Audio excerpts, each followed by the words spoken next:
আগের একটি ভিডিওতে আপনারা আমাকে অনেকেই কমেন্টে জানিয়েছিলেন এবং অনেকে হোয়াটসঅ্যাপে ইনবক্সেও বলেছিলেন যে মাস্টার অফ পাবলিক হেলথ কোর্সটা কবে এটার সার্কুলার দিবে এবং রেজিস্ট্রেশন আমরা কবে করতে পারবো। তো যেহেতু এটা খুবই গুরুত্বপূর্ণ এবং মূল্যবান একটা কোর্স, বাংলাদেশ ওপেন ইউনিভার্সিটিতে খুব কম খরচেই পাওয়া যায় এবং এটার জন্য কিছু ক্রাইটেরিয়া আছে, অর্থাৎ যে কেউ চাইলে আবার এটার জন্য অ্যাপ্লিকেশন করতে পারে না। নির্দিষ্ট কিছু স্টুডেন্ট এবং যারা আ মানে ডাক্তারি পেশায় যারা আছেন বা যারা ডাক্তারি পেশায় কাজ করতে চান, তাদের জন্য এটা একটা সবচেয়ে গুরুত্বপূর্ণ একটা কোর্স। উন্মুক্ত বিশ্ববিদ্যালয়ের আন্ডারে কিন্তু আপনার ২০২৬ শিক্ষাবর্ষে নবম ব্যাচে ভর্তির জন্য আবেদনপত্র নেওয়া হচ্ছে এবং এটা হচ্ছে ২ বছর মেয়াদি একটা কোর্স। যেকোনো স্বীকৃত প্রতিষ্ঠান হতে এসএসসি ও এইচএসসি বিজ্ঞান বিভাগ হতে আলাদাভাবে কমপক্ষে জিপিএ 2.50 সহ উত্তীর্ণ এবং সিজিপিএ 2.50 সহ ৪ বছর মেয়াদি biological science, MBBS, BDS, pharmacy, nursing, food and nutrition, উদ্ভিদবিদ্যা, প্রাণীবিদ্যা, ফিজিওথেরাপি, পাবলিক হেলথ, কৃষি ইত্যাদি বিষয়ে স্নাতক ডিগ্রিধারী হতে হবে। শুধুমাত্র এসএসসি কিংবা এইচএসসি হলেই চলবে না। এই দুইটাতে তো অবশ্যই আপনাকে আলাদাভাবে 2.50 করে থাকতে হবে। অর্থাৎ এসএসসিতে আপনাকে 2.50 থাকতে হবে এবং এইচএসসিতেও আপনাকে 2.50 সহ উত্তীর্ণ হতে হবে। কোনোটাতে একটা কম হলে হবে না এবং যে আপনার ৪ বছর মেয়াদি যেই অনার্সটা থাকবে এবং সেটাতেও সিজিপিএ মিনিমাম 2.5 থাকতে হবে। ঠিক আছে? এই বিষয়ে যদি আপনাদের এই ক্রাইটেরিয়াগুলো ঠিক থাকে তাহলে আপনার অ্যাপ্লিকেশন করতে পারবেন। হেলথ সায়েন্স বিষয়ের শিক্ষার্থীদের ক্ষেত্রে ৪ বছর মেয়াদি স্নাতক প্রোগ্রাম পাশের সনদধারী হতে হবে। আমি ডেসক্রিপশন বক্সে লিঙ্ক দিয়ে রাখবো, আপনারা সেখান থেকেও অ্যাপ্লিকেশন করতে পারবেন। অথবা আপনারা যেকোনো ব্রাউজারে গিয়ে উন্মুক্ত বিশ্ববিদ্যালয়ের ওয়েবসাইটে, অফিসিয়াল ওয়েবসাইটে যাবেন। সেখান থেকে ও সাবসেট যেই এই সার্কুলারটা দেয়া আছে, সার্কুলারের পাশে অ্যাপ্লাই নাও বাটন দেয়া থাকবে। সেখানে ক্লিক করলে আপনারা ঢুকতে পারবেন।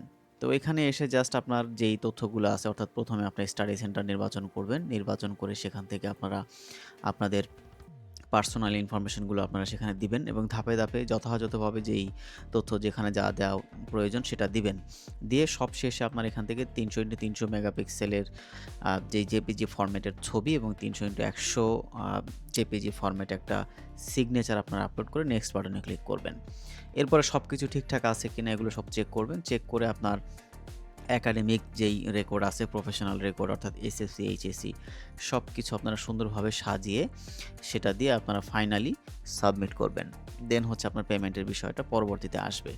তো প্রসেস টু পেমেন্টে গেলে আপনার অনলাইন পেমেন্ট গেটওয়ে থেকে যে কোনো একটা মাধ্যম আপনি বেছে নেবেন। সেখানে সবগুলোই শো করবে। পেমেন্ট সম্পন্ন হলে আপনাকে এসএমএস এর মাধ্যমে জানিয়ে দেওয়া হবে। সবচেয়ে গুরুত্বপূর্ণ বিষয় হলো যে আপনি সেখানে একটি মোবাইল নম্বর এবং একটি ইমেইল ইউজ করবেন এবং এই দুটোই চেষ্টা করবেন যে আপনার যাতে সচল থাকে।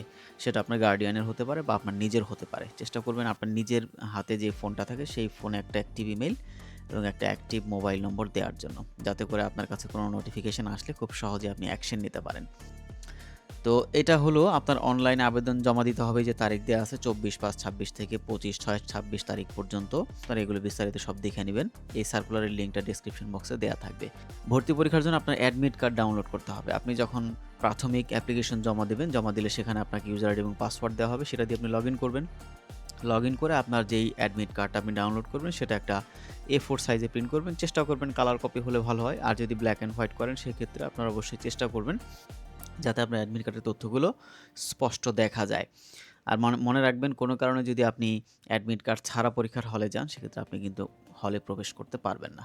আর পরীক্ষার সাধারণত যে বিষয়গুলো কি থাকবে, কি মানে প্রশ্ন আসতে পারে বা পড়াশোনা করা লাগতে পারে, এই বিষয়গুলো নিয়ে আপনারা অনেকেই প্রশ্ন করে থাকেন।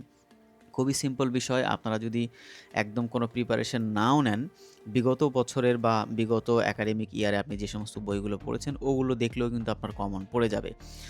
এরপরেও মূল কিছু বিষয় থাকে, যেমন ইংরেজিতে আপনার ১০ নম্বরের একটা পরীক্ষা থাকবে, basic human biology and nutrition, অর্থাৎ এই এই যেগুলো উল্লেখ আছে এগুলো থাকবে। এটা ৩০ নম্বরের একটা হবে। এপিডেমিওলজি এবং ম্যাটার্নাল অ্যান্ড চাইল্ড হেলথ, এটার উপরও ২০ মার্কের একটা আপনার প্রিপারেশান নিতে হবে এবং basic biostatistics and research methodology ভাইভাতে ১০ নম্বরের, এই সব কিছু মিলিয়ে আপনার 100 নম্বরের কিন্তু আপনার একটা পরীক্ষায় অংশগ্রহণ করতে হবে। মোট 90 নম্বরের এমসিকিউ টাইপ প্রশ্ন হবে এবং 1 ঘন্টার ভর্তি পরীক্ষা অনুষ্ঠিত হবে। বিশেষ নির্দেশনা দেওয়া আছে যে স্টাডি সেন্টার কোথায় হবে এই বিষয়ে। আপনারা অনেকে বলে থাকেন যে মাস্টার অফ পাবলিক হেলথের এই কোর্সটা শুধুমাত্র কি ঢাকায় করা যায় নাকি ঢাকার বাইরে অন্যান্য যে আঞ্চলিক কেন্দ্রগুলো আছে অর্থাৎ বিভাগীয় আঞ্চলিক কার্যালয় সেখানে করা যায় কিনা? আপনার এই কোর্সটা শুধুমাত্র উন্মুক্ত বিশ্ববিদ্যালয়ের যে বোর্ড বাজার যেই বাওবি ক্যাম্পাস আছে সেখানে করা যায়, গাজীপুরে অবস্থিত এই ক্যাম্পাসে। এবং ২০২৬ শিক্ষাবর্ষে শুধুমাত্র বাওবি ক্যাম্পাস স্টাডি সেন্টার ব্যতীত এমপিএইচ প্রোগ্রামের অন্য সকল স্টাডি সেন্টারে শিক্ষার্থী ভর্তি বন্ধ থাকবে। সকল টিউটোরিয়াল ক্লাস অনলাইন প্ল্যাটফর্মের মাধ্যমে জুম অথবা গুগল মিট ক্লাসরুমে পরিচালিত হবে।